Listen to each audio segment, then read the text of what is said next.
Hello, my name is Mandy Kay, and this is 30 Second Chew.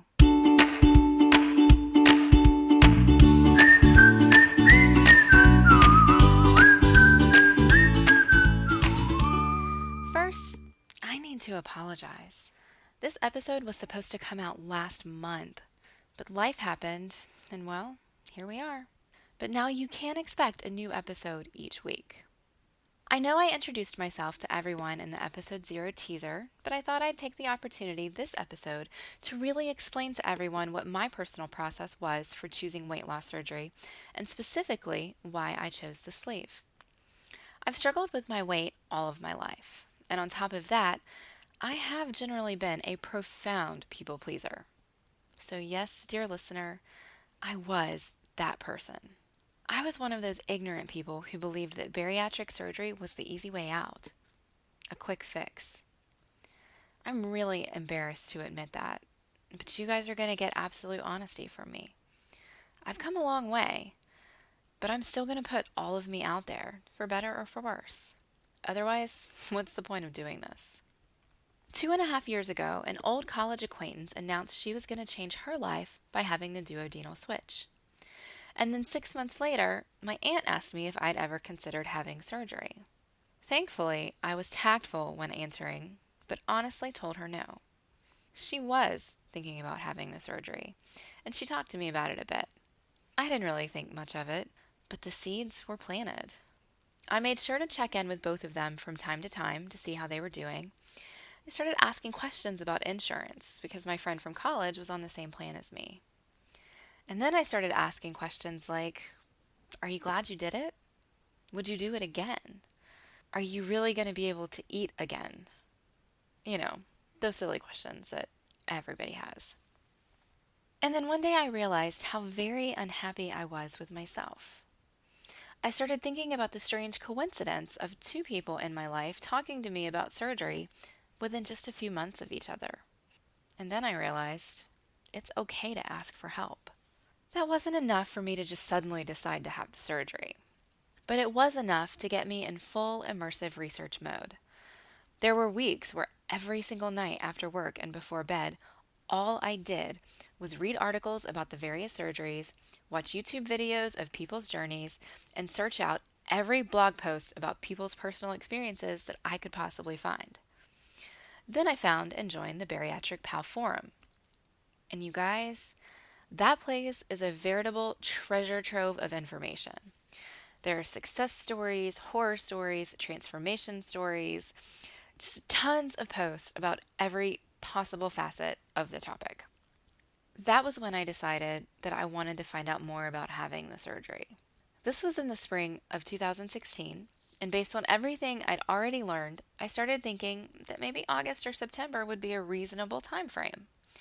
I started checking on my insurance requirements and found that there were only 2 local hospitals covered under my plan. I picked the one closest to my house and called to find out about a consultation. They required you to either come to a seminar to learn about the surgery or to watch an online video. Of course, I watched the online video. And then I scheduled my consultation. On April 28th, 2016, I went to the surgeon's office for my first consultation. I did not meet the surgeon at this visit.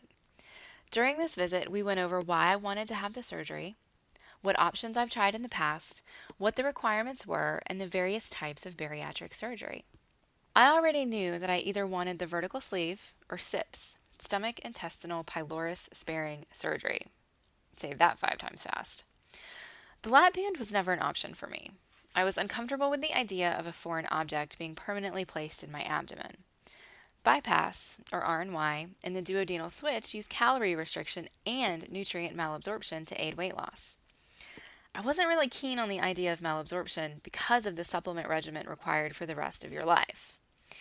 In my research on the switch, I found what is basically the switch light, the SIPS.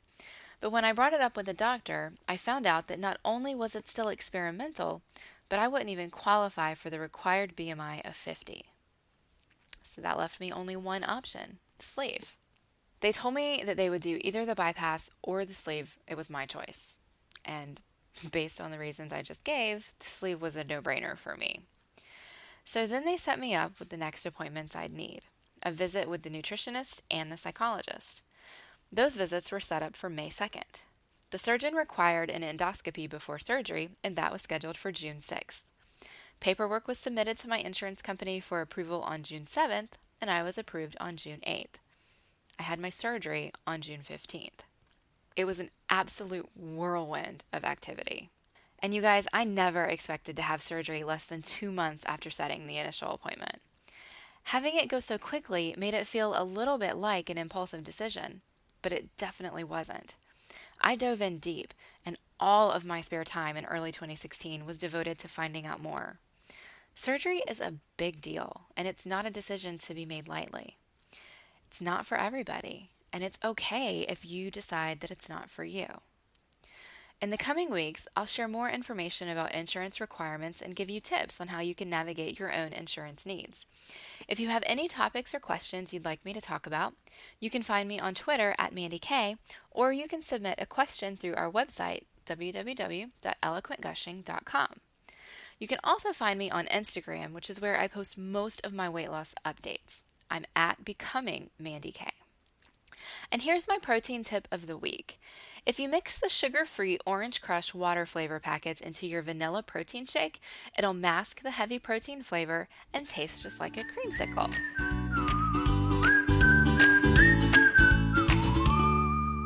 "30-Second Chew" is a production of Eloquent Gushing. You can find out more about Eloquent Gushing, including additional podcasts, on eloquentgushing.com, or you can follow us on Twitter at Eloquent Gushing. Any opinions expressed during 30-Second Chew are solely those of Mandi K. Ottaway and should not replace advice from a medical doctor. If you have questions or concerns about a medical condition, please ask your doctor or other medical provider.